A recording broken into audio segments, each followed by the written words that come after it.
Yeah, great points. And the playoffs really serve as an acceleration process for young guys. And I'm sure that New York can attest to this. The guys that played for them in the playoffs, sure they didn't make it quite as far as maybe they wanted to. It's the first round out for them. But for New York, I mean, these guys got a lot of playoff reps, a lot of meaningful minutes. It's really I think it's going to help them this upcoming season. So if we transition to what the Knicks could be looking at going into next season, what was interesting about the draft process is that they traded multiple picks. So they came into the draft, and I don't have exactly the numbers on me what they had before, but they traded back a few times. So what that told me, at least, is that they are confident in their ability to build talent farther back in the draft. They believe in their personnel, the player development staff, and then they believe in those players that made a run last season for them in the playoffs. It wasn't just a one-off. So these guys that they drafted, Grimes, McBride, Sims, I mean, these guys are in the 20s and 30s to 50. So there's definitely potential for them, but no high draft picks that we've seen from the Knicks in past years. And part of that is because they were so impressive in the playoffs, and they've shown that they're a step better, at least a step better, if not two or three, than they were in past years. They're ready to kind of dive into the Eastern Conference playoff picture for years to come. Yeah, I think with New York, I think that they went in having the 18th and 19th pick or the 19th and 20th pick. The draft was touted as being loaded at the front end of the draft. And then as you start getting into the middle of the draft, kind of waters a little bit. And so they might have seen like a big tier where they're kind of indifferent between a lot of the prospects in that batch. But they were able to re-sign a lot of their existing players, and they obviously made that pickup with Fournier as well. Mm-hmm. So I think that they liked what was already on the roster. They already had Obi Toppin from last year, Emmanuel Quickley. So I think that they already have some young guys that they're thinking that they can develop with for the next year. If I could just chime in quickly about their draft, I actually really like what they did. They took a bunch of guys that had really strong pre-draft processes, specifically Quentin Grimes. His performance at the NBA Combine really raised some eyebrows for a bunch of scouts and NBA executives around the league. Just his motor, the way he plays, the way he defends, I think definitely got him into the first round, and he may not have been in that category before the Combine.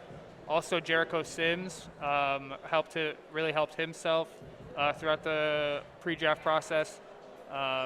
We saw the video of him almost smacking his head on the on the rim. So, yep. I'm sure that definitely also raised some eyebrows. But yeah, like you guys said, they didn't necessarily need to fill an immediate hole. They didn't have a gaping hole that they wanted to address in the draft, but they just got some pieces who they feel like they could develop and hopefully turn into something solid for the future.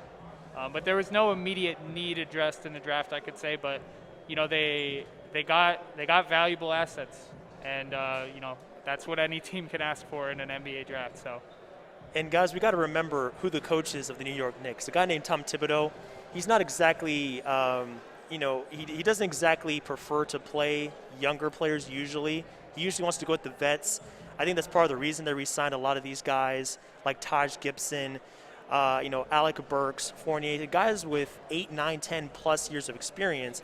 Those are the guys he leans on a lot more. It's just his preference. He really trusts those veterans, especially guys that he's coached before, because he knows exactly what he's going to get from night to night.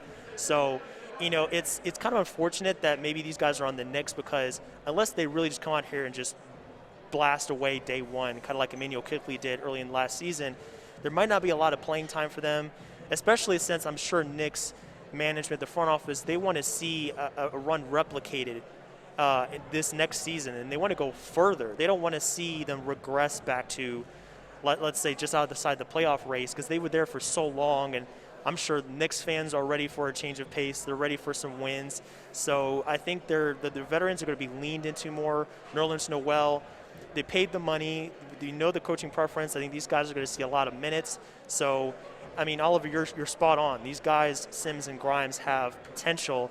It just may take a year or two to really see them get the opportunity and really flourish in the way that we really expect them to, given time and opportunity. Most definitely. And I think the having all the vets that you mentioned that they brought back, yeah, most of those contracts have team options in their last year, and I think that was a really great thing that New York did because, like you mentioned when we first started talking about New York, is like this all kind of came out of nowhere. They took a step, 2 steps, maybe 3 steps, going to excel into the playoffs. And, the NBA has a ton of variables every season between injuries, COVID now, so you never know when, stuff might hit the fan. Exactly.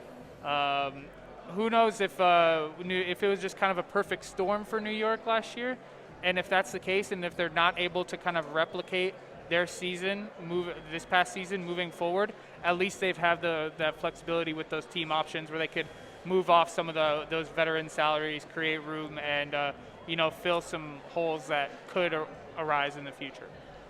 Yeah, sure. I thought that the New York went into the offseason with about $50 million of cap space. I think just under what San Antonio was projected to have.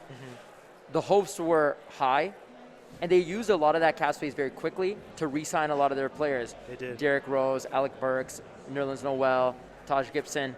But then they also acquired Evan Fournier. Some people like the contract. Some people question the contract. Yeah. 4 years, $78 million.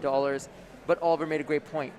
A lot of these contracts have a team option at the end of the year, at the end of the contract in the final year. So when you see Derrick Rose, 3 years, $43 million, year 3 is a team option. That means next season it's an expiring deal. It could be an expiring deal already. Yep. So the Knicks aren't projected to have much cap space this coming season or the next 2 seasons. But where their flexibility comes in is that they have 7 players between $8 million and $26 million.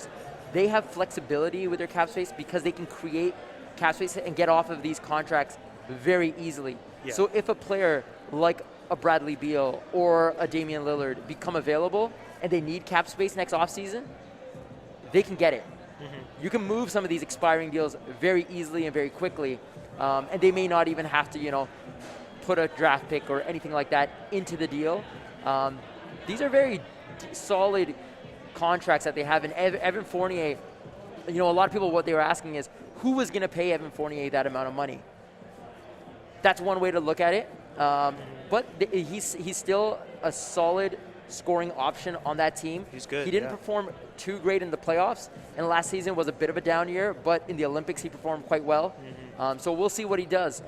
From a career perspective, I think he averages 45% from the field in the regular season, and then in the playoffs it dips down to 37%. And over, I think it was 8 seasons, he's only won 3 playoff games. So he needs to prove a bit more in the playoffs, but he's got potential. Yep. He's not a number 1 option. He's not a number 2 option. And I think that's what they're looking for. They're looking for who is going to become our number 1 option. They were hoping it was Randall last year. He wasn't that in the playoffs. They're still going to be looking for that. Yep. But they're developing a solid cast, which reminds me of the Raptors, which is they have a solid cast. They're just looking who's our star, who's going to be our lead dog. That's the key word, Anil. You mentioned developing. That's a lot of progress for the Knicks over these past 10 years or so. So they have picks, they have young players, they have tradable salary, guys that come in between $8 million and probably like $15 million. That's very tradable, especially with the team option. So and the Knicks have a lot to look forward to, their team, their fans. They have a building block in Randall, and then they have the ability to go out and get guys in trade. We know a lot of times that they have dreams and aspirations of free agency that don't come to pass.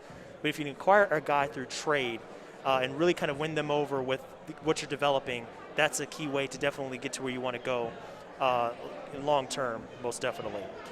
So I think that about concludes it for us on this segment. We have a lot more to come this week.